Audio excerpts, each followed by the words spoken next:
Here we are. Welcome, everybody, to the sneak peek, the Geek Peek, the Geek Peek. I can't remember what I've called it, Faye. The Geek Peek, I think. The Geek Peek, your sneak peek into TGGT. That's what it is. You've given yourself a tongue twister. This is the story of my life because I see things and I love like how they sound, or like I love that they like have a little rhyming thing, and then I forget what I've invented and just decide that that's now the thing. So yes, welcome, welcome to the Geek Peek, the series of lives that we're doing to talk about the Great Geek together, but also to talk about HR life, just HR lifing in general.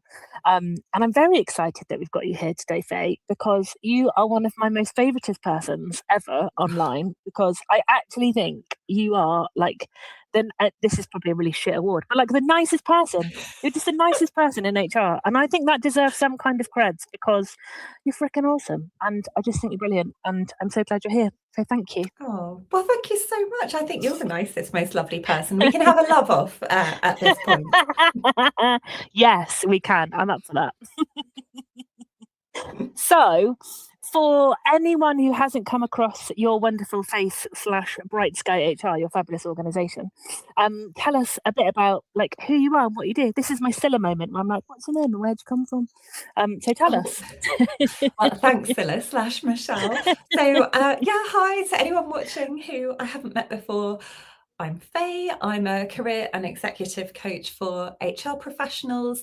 I was an HR professional until 10 years ago when I discovered the joy of coaching, and I decided to leave my HR career to set up as a coach. And I hadn't expected that to happen at all.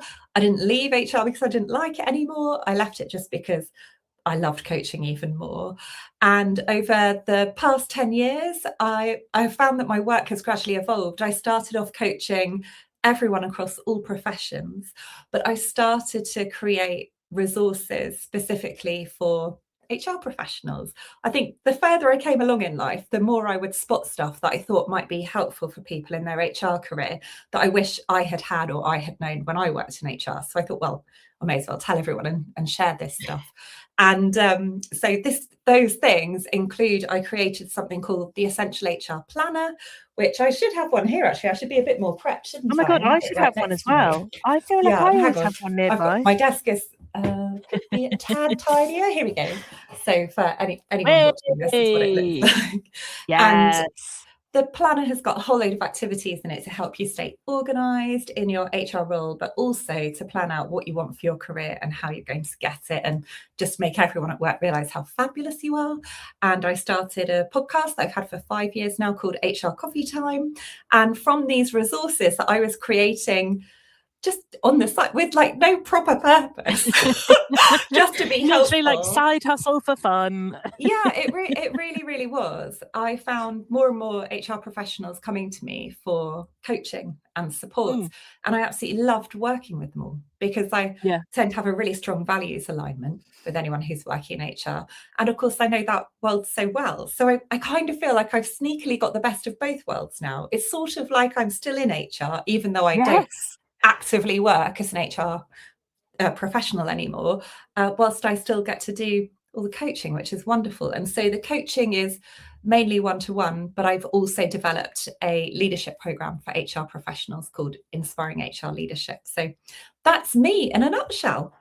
I love this. I love that HR like dragged you back in. It makes me so happy because I feel like it was the same for me. I was like, oh, maybe I won't do HR. Maybe I'll do something like designy or training design. Yeah. And then so after I burned out, I was like, oh my God, I'm going to leave HR forever. And I'm just going to like be a normal human doing a normal job. And that was what I looked at. It's like design, training design, that kind of stuff. And then it just dragged me back in, like it sucked me back in. And I was covering some training for a colleague of mine, like just consultancy, like HR training. And as I did it, it literally was like a light had come down from the sky and it was just so right. I was like, oh my God, this is my thing. And then HR dragged me back in. So I feel like you're the same as me. It pulls you back. It does. It does. Well, yeah, I'm so thrilled that I've managed to stay in it, despite having officially walked away from that HR career, really. Yes, I love it.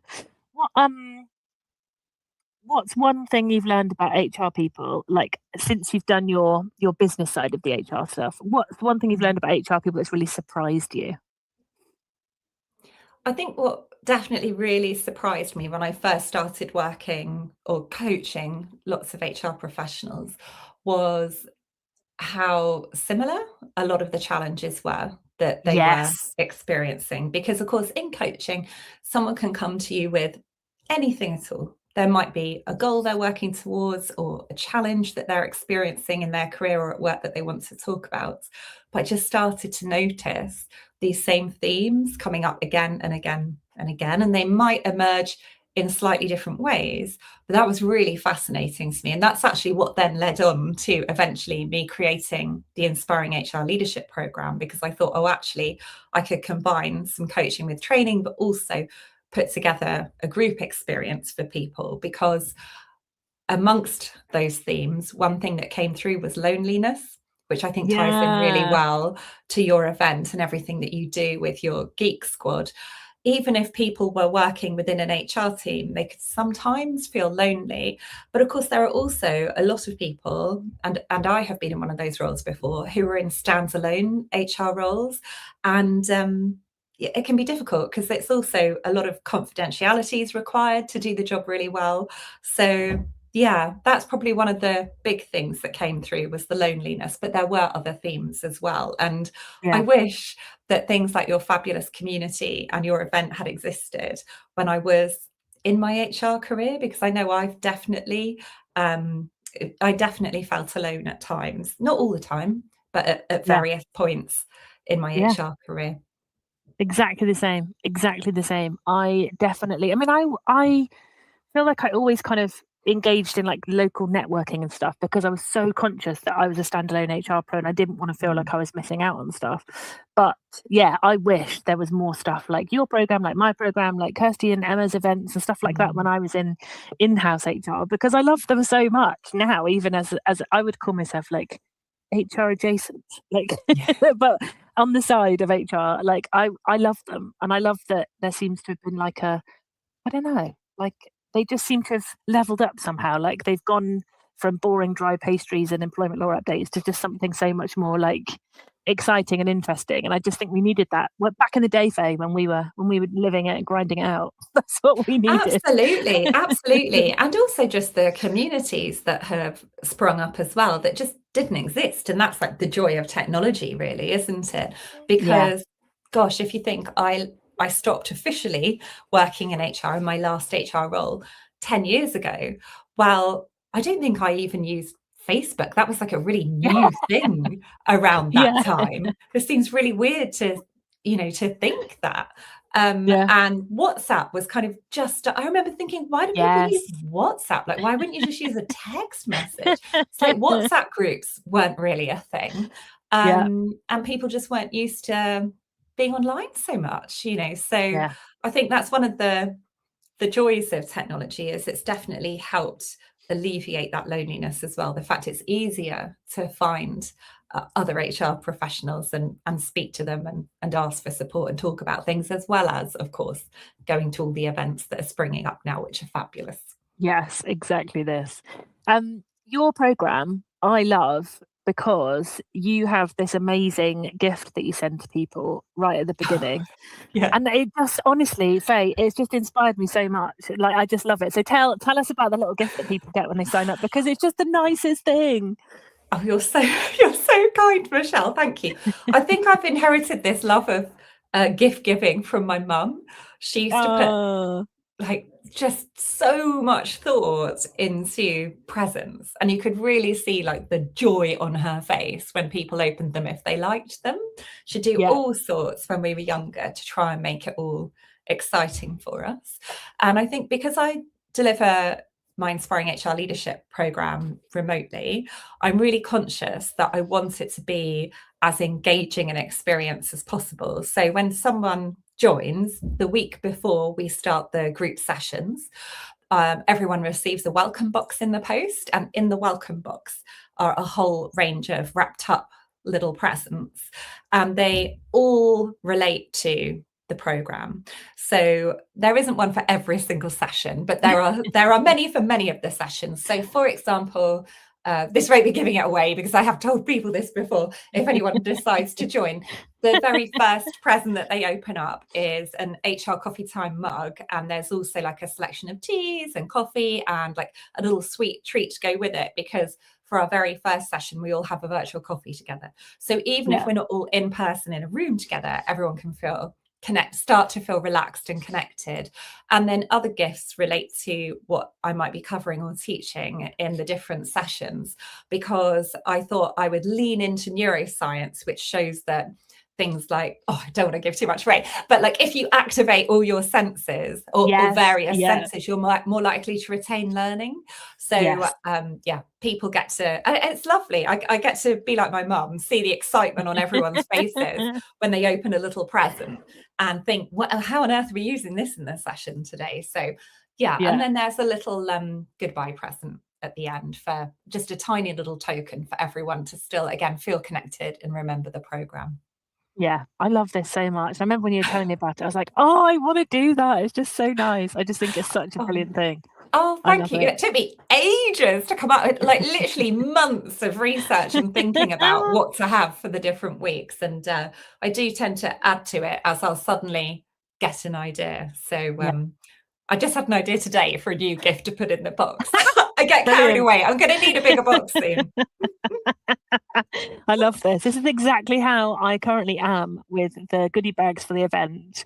And because a bit like you, I guess, because it's always on my mind and I'm always thinking about it. And I start literally planning for the next event 2 days after the other one. So it's like a year-long activity. So of course I'm the same. I'm always like, oh, wouldn't it be great if I'd love to do this? Like, and it's so I've got things like, I think I showed this last week actually. I'm trying not to show all of the goodie bag contents, but I've got this like, and it's your ugly crying kit, because as you'll know from coming to the event, you'll end up crying. often get emotional. Yes. So now we have an ugly crying kit ready. That's brilliant. But I love it. And it's a bit like you and your mum, I guess. Like, it's just so lovely, isn't it? Having something like arrive at home or arrive on the day and you just get like really cool things that mean something. Like, it's so much more than just getting a notepad and pen. It's something that means something, or something that's really like fun or funny, but it creates like a lovely connectedness before you've even started. And I love that so much. So thank you for your inspirations, because I just think it's amazing.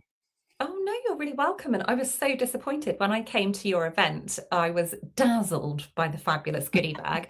And I accidentally left it behind. I can't believe it. I was like, got on the train and thought, oh, I'm going to go through all the bag again. And I'm so cross with myself, because I'm not good at traveling light. I had like a ridiculous number of bags and things with me, and I must have put them all down and then not pick that one up. So that was my. Oh, I didn't know that. You should have messaged me. I could have posted you one. No, I thought, oh my gosh, Michelle, I think I'm totally hopeless leaving that behind. It was brilliant. I still remember the unicorn that was in there. Yes. The unicorns evolve every year. I feel like I couldn't now do an event without them. So the first year I had them printed, so that'd be the year UK, and the first year I had them printed with just the HR Geek Squad logo on, because I was so scared that I wouldn't sell tickets. So I thought I need to just like create something that I could repurpose if I need to. And so I only printed them on one side because skint. So they were one-sided HR Geek Squad logo. And then the second year I was like, oh my God, okay, this is it. We're doing it. Like, I can afford to print both sides. So I did that. And then this year I've now got the Geek Squad still, because I feel like that's the consistent one. Printed both sides and different colours. And I've actually said The Great Geek Together on there now for the first time in 3 years, because now I'm confident I won't be on my own in the room. Well, I can't even imagine what you're going to have in like 5 years' time. Maybe you'll be riding in on an actual unicorn. Or horse dressed up as a unicorn. That would be so fun. That would break LinkedIn, I think, a photo of that. I'd love that. That would so be fun, wouldn't it? Yes. Love it. So we've had some hellos in the chat, so I will say hello. I Oh, think this is Millie. So Millie always comes up as LinkedIn user. So afternoon, wonderful ladies. Hi, Millie. Charlie's here. Hey, hey, hey. All right, Charlie. Lush to see you. Deborah Ross is here. Hello, welcome. Bienvenue. And June is here as well. Hi, June. I feel like June came the same year as you, didn't she? I feel like she came for the first she year, so you did. two were together. Yeah. Love Yeah, this. she Love did. That was one of this. the first times I met Jean, and we're good friends Was now. it? Ah, I love that. See, that's the other thing I love is all the like, and you probably get similar with your program, but like all of the side effect things that happen that you kind of don't plan. Yeah. Like people make new friends or they meet people in real life and then they go off and do stuff. Like it's my most favorite thing is all these great connections that happen that you don't even realize are happening, but they've happened because you pulled a load of people together. Like I just love that. It's so cool. It is so cool. It's wonderful. It's so nice. And I know I talked about online communities earlier, where, as you know, Michelle, I may spend quite a lot of time on LinkedIn. You do get to know people or interact with them online more than I Yeah. would have done 10 years ago. And Yeah. yeah, June is someone who I had seen like pop up on LinkedIn loads. I saw people recommend her outplacement services all the Yes. time. Like I Yeah. knew how well regarded she was in the whole HR space. But I can't remember if I actually met her for the first time at your event or if it was at the HR Big Meet. I can't Oh remember. I yeah, saw it her could have at been. Yeah. both. Yeah. Yeah. So Oh, it's that's so cool. so nice to actually be able to meet people in real life who you've heard of and might know a little bit, and then you get to become good friends. Yeah, I love that. And also, don't you think, and this is just a general, like when you, because as you say, the online community is so like vast now and so cool where you can kind of connect to people from everywhere. Like I find it weird that it's not weird. Do you find that? Like when you meet, you Yeah. say people that you chat with online, you've been chatting with them for ages, or they always comment on your stuff, or you've had a few DMs Mm. or shared a couple of WhatsApp chats or whatever. Then you meet them in real life and we're like, oh, this is the first time we met in real life. But it doesn't feel Yeah. weird. That's weird.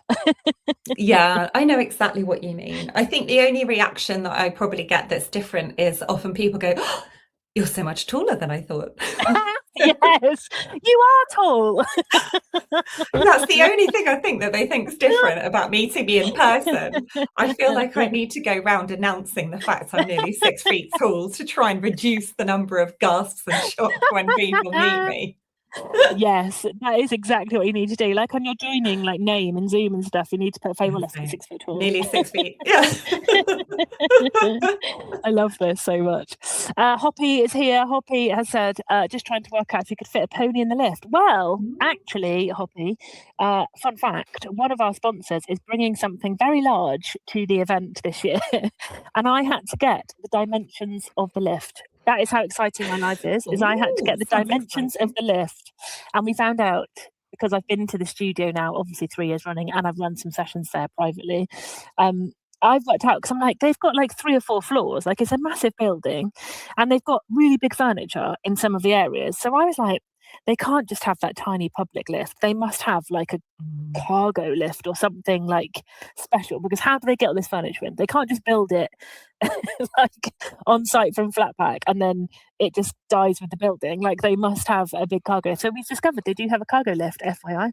So if you ever want the dimensions of a cargo lift, just hit me up, hit your girl up. I will sort you out. Oh, and June's back on. June says, yes, it was such a fab day. Yes, it was, June. I loved it. I loved it. It was lush to see you. Um, Millie, still not Millie. Still a coming up as LinkedIn user. Sorry, friend. And June, yes, I love how they bring everybody together as well. That is so nice. And that I think I don't know if you found this when you came on the first one, Faye. Um, like I love that feeling. Like I don't even know how to describe it. Is it belonging? I don't think it is. But like that, like it's like the best party you've ever been to where people all really like each other. Like it's just really nice because everybody's like, "Oh, it's really nice to see you." There's loads of hugs. Like everything's really like welcoming, happy. That's what gets me like excited and Yeah, happy, I the think. energy in the room is so lovely. And I used to get a bit nervous about going to events, which I always think, sounds ridiculous considering I've, been to been to a few. I do as Um, well. but I think it was so noticeable when I arrived there that you had just put so much thought into trying to make sure people did feel comfortable and were okay when they walked in. So you sort of had official greeters, but they were, I think they had a Yes. special name. What was their Yeah, special name, ambassadors, Michelle? like geek ambassadors. Ambassadors. So they weren't just like, oh, hi, here's your badge and stuff like that. They Yeah. really actually were keeping an eye out to make sure people were okay and chatting to them. And I appreciated that so much. And at no point did I think I saw anyone kind of like standing on their own, looking a bit Mm. nervous or worried, because again, it's such a welcoming environment. I think that if someone were to look at all worried or lost for even a split second, someone else in that room would go over and make sure that they were okay. So it was just such a lovely energy. And I think really it was probably experiencing that event that got me hooked on going to events. Over like the next Oh. couple of years, I went to a ridiculous number. Last year, I went to 10 across the Oh whole my year, God. to the point where it was actually too many. I was like, oh, I'm finding it quite hard to fit everything else in because I'm at so many events all the time. So I've had to scale it back a bit this year. But I think it really kickstarted a love of going to these things because, Yeah. yeah, and once you've been to one where it's such a supportive atmosphere and you feel fine, you realise, oh, I can be fine going to, to any event now. Yeah. This Yeah, is I love great. that. That makes me so happy. Yeah, I love that. I also find now, I feel like the Big Meet did this for me as well, actually. So Emma Jamil's HR Big Meet. It's also sort of ruined me for going to other events because when you go to like a really nice welcoming event and everything's really cool and fun and everything's like brightly coloured and everybody's really relaxed, like then you go to a really boring event, you're like, oh, well, this isn't the HR Big Meet, is it? But it's definitely made me more confident at those more traditional, shall we say, events. Yes, So I yes. went to a more traditional HR event earlier on this year, and I walked in, and yeah, it was not the same sort of welcoming atmosphere and fun atmosphere. But I really felt like I just kind of went up to people and was like, "Oh, hi, how are you?" And I wouldn't have I'd have been a lot more hesitant about doing that a Yes. few years ago, I think. Yeah, no, I love that. It's so cool that when you create something like an event, a training program, a podcast, anything, and when you create something and people really connect with it, there's something like magical, isn't there, when that happens? I mean, you must have exactly the same with your pod and your program as well, but like where people really connect with it and they'll message you and they'll say, like, oh my God, this is brilliant. And it helped me to do Yeah, another event, so or it helped nice. me to do this Mm. thing that I've been thinking of doing for ages. Like, and I just, oh, it really like it gives me like a warm feeling in my belly, like just a really nice, I don't know, Yeah. warms my soul somehow. It's just lovely, isn't it? Yeah, it's so wonderful. When I get messages from people saying like that an episode of the podcast has really helped them or that they're really enjoying using the planner or that it's been incredibly useful, it is just it kind of makes all work feel worthwhile and makes you think, yes, Doesn't it? this is, Yeah. this is why I'm doing this. Because yeah, all of this stuff's hard work. Like I've run an event before, Michelle. So and I was saying to you before we went live, like I know what hard work it is, and mine's nowhere near as big as yours. So I think knowing that these things are appreciated, that people are getting stuff out of them, it really motivates you to carry on and keep on doing them. And I've just seen such a Yeah. lovely message pop up in the I chat as well know, from little Hoppy. Faye, you and June were so lovely at the Big Meet last year, letting me join your table in the audience. I was that wide-eyed person. Thank you. See, I love oh, this. oh, it was wonderful to have you there.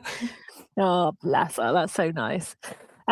So a lot of the things actually that probably well, maybe that we both work on, but you primarily work on is like confidence. So HR Mm. confidence. What if someone is on the call today and wants to do something to help their confidence, like something they could start tomorrow morning, what would you kind of encourage them to do to start them off on their confidence journey? I'm so bad at giving concise answers, Michelle. No, Right, mate, we're here to talk. You take as long as you want. prepare for the long, detailed answer. Um, I'll just drink my drink and wait for you to finish. It's fine. Okay, perfect, perfect. I think, like, for example, with my podcast, it's more and more popular with podcasts to make them shorter now, where people's attention spans are supposed to be getting Yeah. shorter. And I appear to be incapable of doing this, Michelle. I'm like, incapable. But it's Even so my good. short episodes are like other people's long episodes. But anyway, so to answer your question, when I did work in HR still, so when I was in my last HR role, I took part in a mentoring scheme with Mm. our local university. And as part of that, you were partnered with people who were doing their degrees or their masters, or, they were studying in some way and wanted some sort of support. And I remember being allocated this incredibly inspiring, intelligent, highly capable woman who was older than me. And Yeah. she said to me, I really want to work on my confidence. And I remember thinking, well, I do. You're amazing. You should just be confident. You're incredible. Like, what's happening? And I hadn't done any coach training at this point, so I was really like panicking. But within the group of mentors that the university had arranged, we were all people who had been to that university or worked in the local area. You got to Yeah. meet as a group and like support each other. And one of the mentors in that group, I'll always be so grateful to him for this. I went, help, help. I know you've been doing this for years. This incredible, phenomenal woman said she wants to work on her confidence. How on earth do I do that? And I mean, honestly, this piece of advice has stayed with me forever.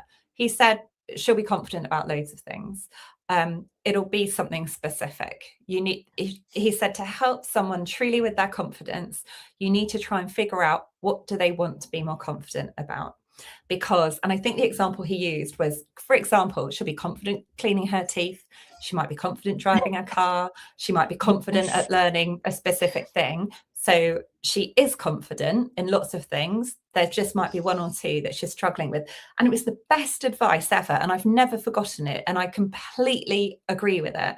So the very first piece of advice I would say is try and nail down, what is it that you want to feel more confident about? Because I know for some people, they'll just say, I'm just not a confident person. And again, I think, well, I'd really love to challenge you on that, because there will be, like, even if it does feel like small things, it shows that you can have confidence. And so that's the first bit of advice. You asked me for only one thing, actually, so I'll stop the long monologue. No, give me more, give me more.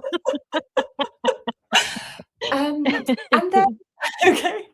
And so then once you get beyond that and you're able to kind of pin down, okay, what are the things I'd like to feel more confident about, whether it's one thing or several things, and they might feel a bit enmeshed with each other. I think it can be really helpful. And I learned this from reading a book that's written by Russ Harris, who is an acceptance and commitment therapist. And the book is about, I can't remember what it's called, The Confidence Gap. I'm writing that down. It's a great book. Really, really good. Like, he's brilliant. And in it, he talks about the different ways that, the different things that we can do to help us with our confidence, and like the different ways it can show up. And I will paraphrase him hugely here, because, and I'm sorry, Russ, if you ever watch this, I'm now like ruining your work. But essentially, I feel like, from what he says, that you can whittle it down to one of three things, although often it might be a combination of those things. So one is skill level or practice. So, for example, when I was very lucky to be asked by Emma Jamil to speak at the HR Big Week last year. And it was amazing. It was amazing. Thank you. And my instinctive reaction and my first answer was no, because I felt so panicked in the moment, like, oh, I can't do it. I'm not, it really was my confidence thinking, I'm not going to be good enough. I've just seen all these incredible speakers this year. I don't want to let Emma down. I don't want to freeze up. And that was down to skill level and practice. I had never been in a situation where I was asked to do the keynote speech in front of a group of hundreds of people. Like, that had never happened before. So although I'd might have given lectures or run workshops for lots of people, it's different to actually delivering a talk. So in that instance, it was my skill level and practice. So I actually worked with a public speaking coach and like practiced like mad and got loads of feedback from him, so that I felt much more confident stepping onto that stage on that day. And you'll see the same thing in everything. Like, if I said to you tomorrow, Michelle, play me this incredible song on the guitar, and you'd think, well, I've never learned to play the guitar. How am I going to do that? You're not going to be confident you can achieve it. But I think often at work, we have these weird ideas that we need to be confident at everything immediately the moment we're asked to do it. And that's just not realistic, because if you haven't had a chance to learn a skill or practice it, then actually, thank goodness we have got this lack of confidence, because it shows their self-awareness, but it means that you can then do things about it. You can go and learn more, whether it's asking someone to mentor you or asking for advice or working with a coach. So that's one of the things. And then another one of the categories is around your thoughts and beliefs. So the stories that you're telling. I'd say for me, with that public speaking, it was a combination of skill level and practice, but also a bit of thoughts and beliefs, like, are you really up to this, Faye? Will you be good enough? And I think we'll all recognize that most of us at some point have a little inner critic in our head. Definitely, yes. Yeah. So anyway, I'll stop talking about it now after you asked me for one tip, but there's lots of things you can do around the thoughts and beliefs. Yeah, no, I love that so much. And it's really similar. I did a session for Sassy Venables in her HR and Impact Club that she's created on LinkedIn, which is amazing. If you haven't joined it, definitely go and join. And I came up with like a confidence equation, which sounds really similar to what you were talking about. So I talked about repetition plus evidence over survivable discomfort is confidence. So that's where confidence suddenly arrives seemingly from nowhere, is because you've repeated the skill, you've got your evidence that you can do it through feedback or input or what people tell you or what you've done, and then that the discomfort you have managed to survive to date equates to confidence. So I love that. That's really similar. So I was nodding along like, oh my god, yeah, I didn't just make it out of thin air, it was a thing. No, definitely not made it out of thin air. Definitely not. Yeah, the evidence is, it makes such a difference. I was really lucky to attend some brilliant coach training years and years and years ago. And as part of it, they taught us, when it comes to building confidence, to ask the person in front of you who is saying they lack confidence to think of a situation before when they've not been confident, but their confidence has developed over time. Yeah. And to actually map out the steps. Well, how did I go from not being confident at all to getting to the point where I did become confident? And it's just clear evidence in front of you there that it's doable, and that there are steps you can take. And I think it's really reassuring when you realize it's okay. I have built my confidence before, even if I haven't actively realized that's what I was doing. So I can do it again. Yes, I love this. I also really love the advice that mentor gave you about, like, there'll be an area of their lives that they're confident in. Like, as you said it, I was like, oh my God, yes. Like, confidence brushing your teeth is a thing. Like, you don't think about brushing your teeth, you just brush your teeth. Like, I love this so much. That's such a great phrase. That's stuck with me now as well. So thank you for that gift. I love it. You're welcome. Well, they're all gifts I've received from various people that I'm very lucky to be able to share. Oh, I love it. It's bloody awesome. It's brilliant. We need to talk about this pod because you very lightly touched on your podcast, but you have quite literally created, Faye, one of the best known HR podcasts in the UK. So I feel like we need to talk about how awesome this is. So did you ever think when you created it that it was going to be such an awesome thing? No. No, I just think it's awesome. It's so good. I still can't believe it. A lot of the time, Michelle, it just seems incredible. Like I remember releasing the first episode, and I think I was so excited about trying and creating an episode. I hadn't got as far as thinking about, will anyone listen to it? I just got caught up in the excitement of it, like making the thing. Yeah. And then with podcasts, it's a funny thing because as soon as it goes live, you can start to see the downloads. You get told the download numbers, and it's like 2, me and my sister.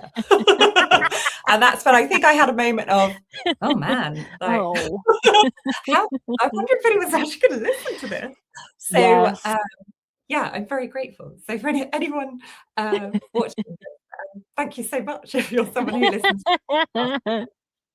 It just blows my mind. Like at one point, it's amazing. It got to number 2 in the Apple Careers podcast chart. And if you think it's a podcast that is for HR professionals to help them with their careers, it's not a podcast for everyone. So the fact that it got to number 2, I was like, I think I'm having an out of body experience seeing this. That is significant. It was so exciting. And yes, I'm just so grateful to everyone who listens and shares it and recommends it and talks about it and messages me to say that it's helped them. It's it's been fabulous. And I can't believe it was the 5-year anniversary of starting it the other day. And it doesn't feel like 5 years. I think where I enjoy it so much. It's a lot of work. I really enjoy it. Yeah, and you can tell, I think, that you enjoy it, like, because every episode just I don't know. Well, I also think you should be doing some kind of ASMR guided meditation videos because you do also have like a really lovely voice. Like whenever I listen, I'm like, oh, Faye, it's so nice. Like Oh, you that's just have so like the lovely loveliest of you. voice as well. Oh, I don't think anyone who has a podcast likes the sound of their own voice because it always sounds so weird when you listen to Oh it. But yeah, it's funny you should say that, Michelle, because I this is a just new string to your bow. I just completed some mindfulness teacher training. I did a Oh, of intensive course you did. Oh my course god, recently. yes. And part of the reason I did that was because I would like to start using guided meditation a bit more in my work Mm. because I know how powerful it can be. Not all the time, but sometimes. And I had been thinking, oh, maybe I could do some podcast episodes that are guided Yes, meditations. So if I say this yes. out loud to you, maybe it means I'll actually do it. And I Please haven't do quite it. I haven't quite fully pinned it down, but I was thinking it could be things like, when you're going for a job interview, one to listen to help you feel Yes. confident, or if you have to give a presentation, something that will help you feel confident, or if you have to have a difficult conversation. So yeah, I've got the idea kind of That is milling brilliant. around, but yes, so thank you. And when Love I was on the this. mindfulness teacher training, you have to practice with the other teacher trainees, like reading Yeah. meditations. And someone said to me, oh, I like your voice. And I said, oh, thank you so much. And they went, have you ever thought of having a podcast or something like that? And I was like, you're not Brilliant. actually going to believe this, but I have got one. So yes, that was really nice to have someone who That is I didn't very know at cool. all say that to me. That is awesome. That is awesome. Yeah, no, I think it's brilliant, and I love the pod. If you haven't already listened to Face Pod, it's called HR Coffee Time. It is absolutely phenomenal. In terms of all your guests, because well 5 years, you've done oodles of episodes. Is there Yeah. like a guest that you've had on that's completely changed like your perspective on something that really kind of sticks with you? Have you had somebody who's like I don't know, changed your soul, like done something Yeah. really fundamental to you. Oh, go on, I'm excited. And if I'm ever asked this question, I always say the same person. I'm not sure if he believes me. Like when I see him or catch up with him, I do tell him this. So I'll have to ask him to watch this so he can see I'm telling the truth. Yeah, His name is Tom Cleary, yeah, and he came onto the podcast. This is years ago now to talk about resilience and like the yeah, one thing that HR professionals can do to be more resilient. And I had no idea what he was going to talk about when he came on. It's slightly different now. I prep questions in advance with my guests now, but yeah. at the time where I was still quite early in it, I just like totally wing it. Like, oh, so what do you think we should be doing? And he talked about self-compassion. And I had never Ooh, heard of this as a concept mm, until that episode. And he talked about the fact that we can all be incredibly hard on ourselves, which I'm sure many people will agree with who might be watching this. word. And I know I can be very hard on myself. Like I mentioned the inner critic earlier. So many of us have got at various points in our lives quite a strong inner voice telling us that we're doing things wrong or we shouldn't do things or Hmm. yeah, just telling us off. And he said actually it's not helping you. It's not helpful for any of us to be hard on ourselves or beat ourselves up if we might make a mistake or something doesn't go as well as we hoped. Like we would never treat other people with that voice or in that way. If you saw someone else trip or stumble or not do as well at something they hoped or find something difficult, you wouldn't say to them, oh yeah, well, you're just an idiot, like no wonder it's a disaster, you're hopeless. You would just never ever ever do it. Yeah, You would yeah, say, don't worry, keep going, you've got this. And so that was a lot of the message. I mean, I'm probably not saying this anywhere near as eloquently as he did, but the message behind it, that there is research that shows it is so much more effective if we treat ourselves with compassion and that we're kind to ourselves. And it was such a light bulb moment for me. I hadn't come across this concept before. And I think because I can have quite a strong inner critic, and because I could be quite hard on myself, I have to yeah. keep an eye on it because it can, flare up again at times. That Same. Yeah. that it just hugely helped me, and it has really helped me like to catch myself. It, you know, at those times when my inner critic might be going into overdrive, or if I'm getting frustrated with myself, and recognize this isn't helpful. You know, Yeah. beating myself up, this isn't helpful, and I don't deserve to be speaking to myself like that. I need to try and have some self-compassion and kindness. And so it's that episode and that guest who had that huge impact on me. And I now try and encourage pretty much everyone to try and take that kind approach to themselves and to be self-compassionate. Yeah. No, that is so, so important. And again, there's another one that I only learned like later in life as well. So it's interesting that you said the same, like you'd never heard of it before you had Tom on the pod as a guest. And I might have put this on LinkedIn, but I have in my phone, I've saved an image of 5-year-old Michelle. Like, and it's Oh, my school yeah. picture in my school uniform, and I'm literally like 5-year-old, all the baby teeth.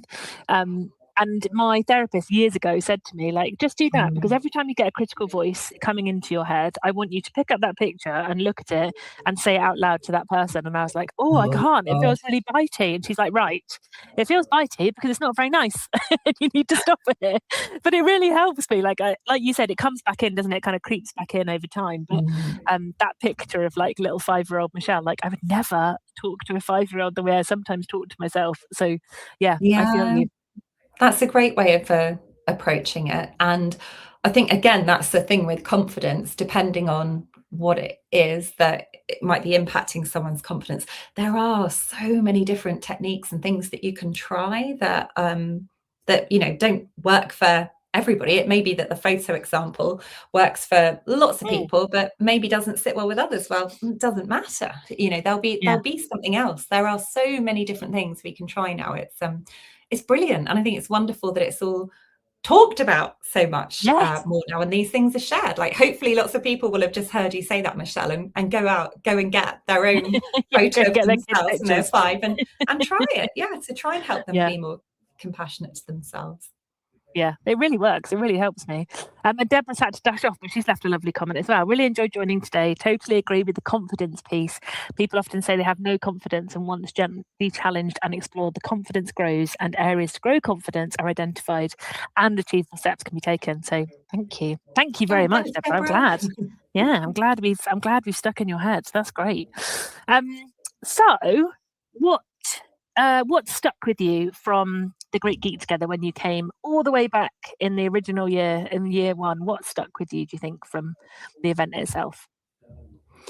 Uh, well, the one thing that I've really talked about was just like how welcoming and lovely and energizing it was being in that room and really feeling like you could connect with people. But I think the thing that really stayed with me, well, that has stayed with me. Another thing that really stayed with me was, and I was thinking this actually links in really well with what you were saying earlier about gifts. Oh. It, not just gifts. Like, I'm not totally shallow. You can't win me over with Give me presents. all the presents. Yeah, give me all the presents. No, it was the attention to detail that you had put into the event to make everyone feel special Mm, and included and part of it, even if they walked in not knowing anybody there. And so as I walked in, there was music playing, and you had arranged a playlist of everyone's favorite songs. So yeah. when at the time when you booked your ticket, you had put some questions for people to fill in whilst buying their tickets. And of course, what happens with these things is you answer them and then you forget you were ever asked. Yeah. And so I Yeah. was thinking, oh, I really like this song. Yeah. Oh, it's because I Wait a told minute. Michelle on the form that this is one of my favourite songs.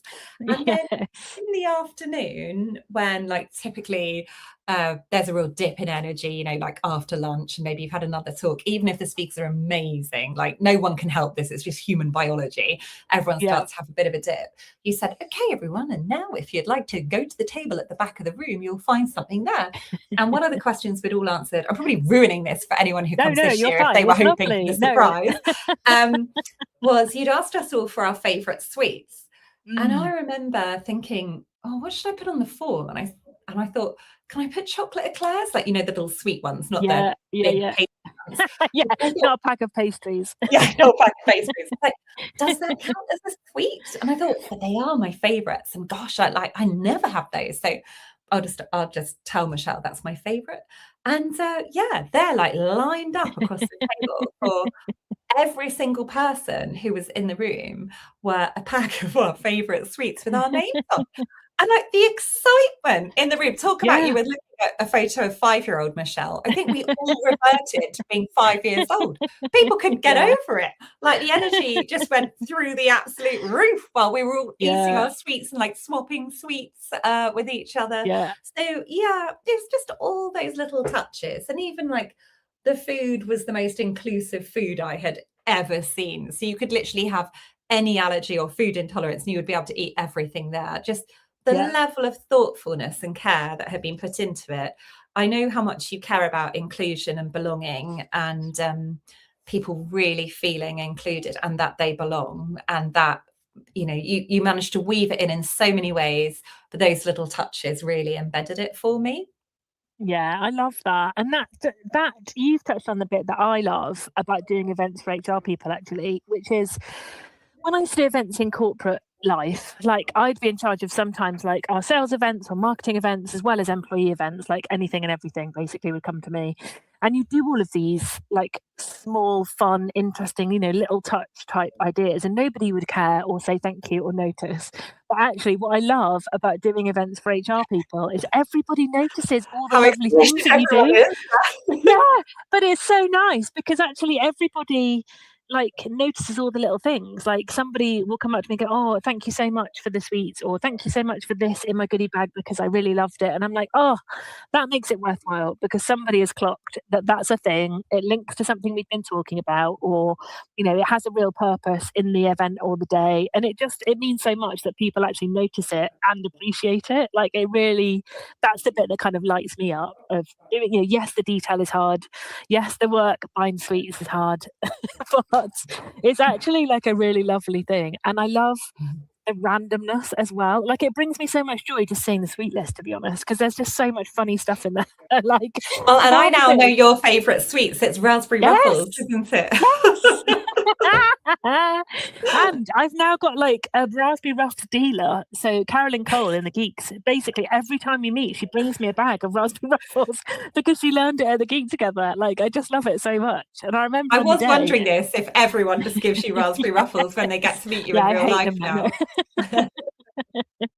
And it's just so lovely. And on the day itself, I remember there was somebody who was my sweetie twin, and I was like, "Oh my god, I've never met anybody who loves raspberry ruffles before." Like, and I remember her name's Amy, but I cannot remember her surname, which makes me feel bad. But like I remember saying, like, "Oh my god, where's Amy?" Because we're sweetie twins. Like, I've never met anybody who loves raspberry ruffles before.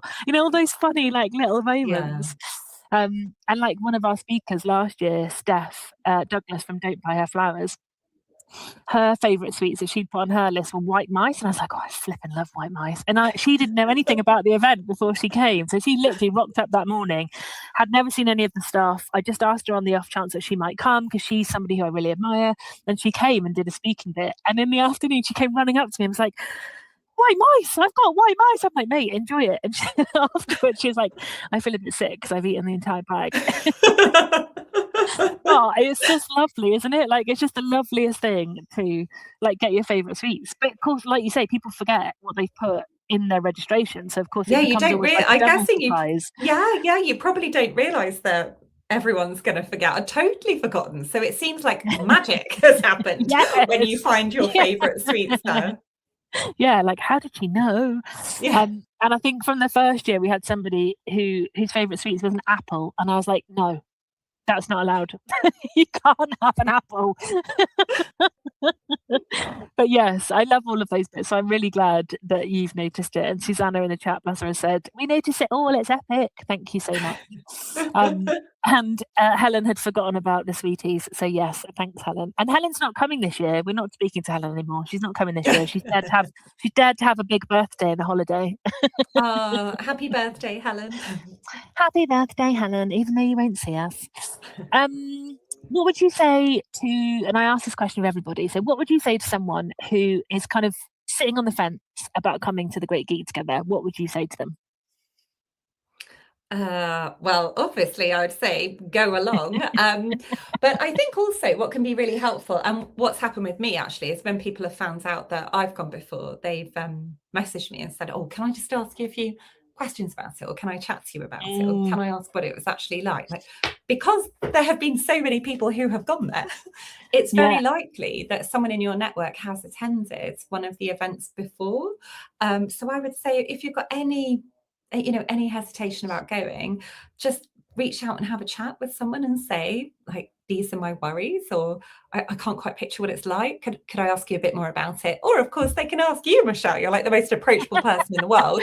But I know some people might feel daunted, like at the idea of going, Yeah, oh, I'm yeah. not sure if I want to come to your event or not. So yeah, I think that can help with all sorts of decisions, can't it? Mm. To just talk to someone else who you know has been there. So if anyone wants to ask me anything about it, they're very, very welcome to. There you go. You heard it here first. That's such a good point. I think it was really nice actually. I did a post. I don't know if it was yesterday or today. I was saying in the green room, wasn't I? That I've done so many posts, I've forgotten what I've talked about. But Yeah. on one of my posts, I was talking about the event and that feeling of like belonging and connection and feeling like you're welcome in the room, all that good stuff. And actually, a load of geeks piled on the post and said exactly that. Oh, if you want to talk about anything beforehand, drop me a Oh, message. that's Or nice. if you're Yeah. coming and you're on your own, message me, I'll meet you. Like that Yeah. sort of stuff. And I'm like, that is geeks in action right there. Like just that like checking in, making sure that everybody who wants to kind of have a friend has a friend. But also you're right about checking in with your network because as you say, there's been at least 2 years worth of events. So that's at least a few hundred people that you know in your Yeah. network that will have been before. So yeah, good point. Very good point. Thank you. So we are conscious of our time. So Faye has got to go off and dash and get a train, and I have to go off and dash and get a cat who's at the vet. Love So that. we're going to be really good today and finish like maybe even a few minutes before the end, before 5 o'clock. Um, so I guess, Faye, from your perspective, what else would you like to share or talk about with our audience? It doesn't have to necessarily be related to the Great Geek Together. It could be about anything. What's your like point to leave us with?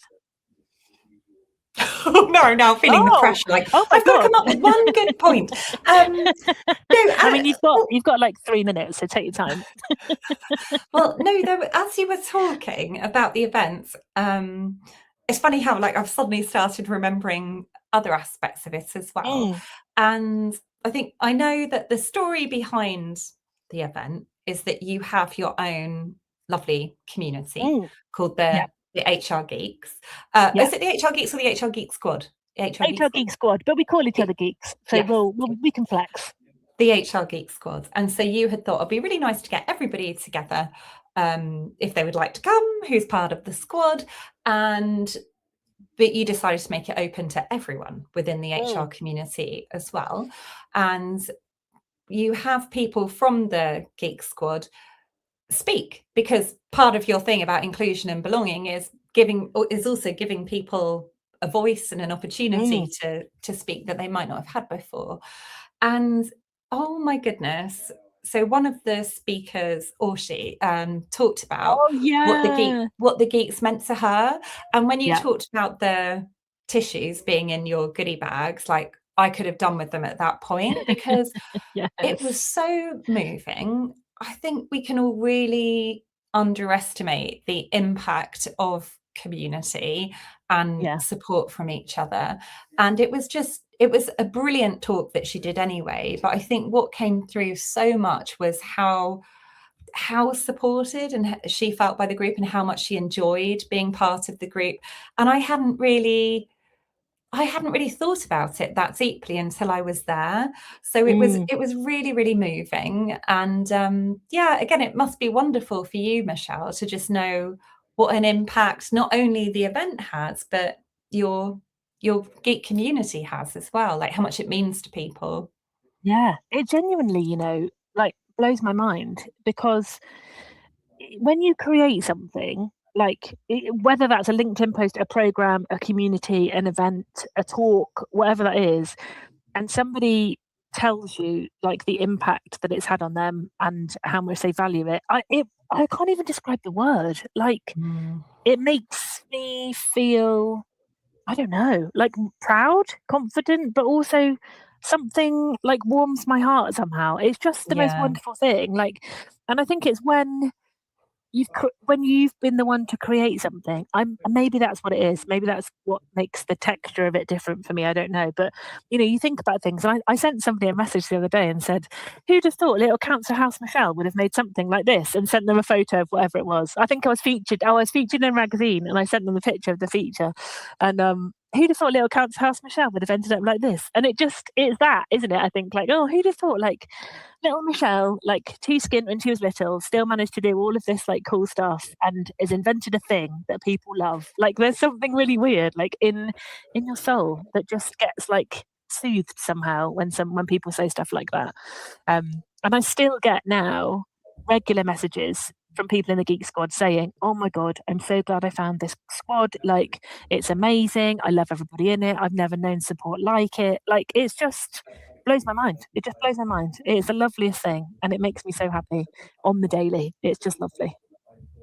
And do you actually can any new people join your squad, or is it you Yeah, at maximum capacity? yeah. No, new people can join. But what I do say is, ideally, you've come from like one of my programs, so you're an alumni of my program, or you've met me, or a geek has referred you in. So that's the way we do it now. So yes, it's open, but you have to be referred in That's by a geek or be interesting. part of Yeah, my 'cause I program. wasn't sure.